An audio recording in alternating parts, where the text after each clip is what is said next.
നമുക്ക് lasagne sheet ഇല്ലാതെ തന്നെ ബ്രെഡ് വെച്ച് നല്ല അടിപൊളി ലസാനിയ പ്രിപ്പയർ ചെയ്താലോ? അതിനായിട്ട് ഒരു പാനിൽ കുറച്ച് ഓയിൽ ഒഴിച്ച് 2 സവാള ചെറുതായി അരിഞ്ഞതും 3 അല്ലി വെളുത്തുള്ളി ചെറുതായി ചോപ്പ് ചെയ്തതും ഒരു പകുതി ക്യാപ്സിക്കം ഇട്ടിട്ട് നമ്മൾ ചിക്കൻ വേവിച്ചത് ക്യൂബ്സ് ആയി കട്ട് ചെയ്തിട്ട് അതും അതിലേക്ക് ആവശ്യത്തിന് ഉപ്പ്, ചില്ലി പൗഡർ, ഒറിഗാനോ എല്ലാം ഇട്ട് മിക്സ് ചെയ്തിട്ട് 2 തക്കാളി നമ്മൾ പേസ്റ്റ് ആക്കിയതും കൂടി ആഡ് ചെയ്യുക. അപ്പോൾ നമ്മുടെ മസാല റെഡിയാണ് കേട്ടോ. ഇനി നമ്മളൊരു പാനിൽ ബട്ടർ മെൽറ്റ് ആക്കി 2 ടേബിൾ സ്പൂൺ മൈദ, പിന്നെ അതിലേക്ക് 1 കപ്പ് പാല്, ആവശ്യത്തിന് ഉപ്പ്, കുരുമുളക് പൊടി, ഒറിഗാനോ ഇട്ട് നന്നായി മിക്സ് ചെയ്താൽ നമ്മളുടെ വൈറ്റ് സോസും റെഡി ആയിട്ടുണ്ട്.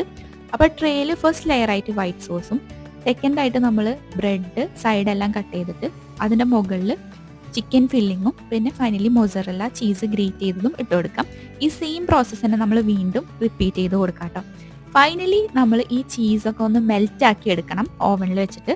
അപ്പോൾ നമ്മളുടെ അടിപൊളി ടേസ്റ്റി ആയിട്ടുള്ള ലസാനിയ റെഡിയാണ്. എല്ലാവരും ട്രൈ ആക്കി നോക്കിയിട്ട് ഫീഡ്ബാക്ക് പറയണേ.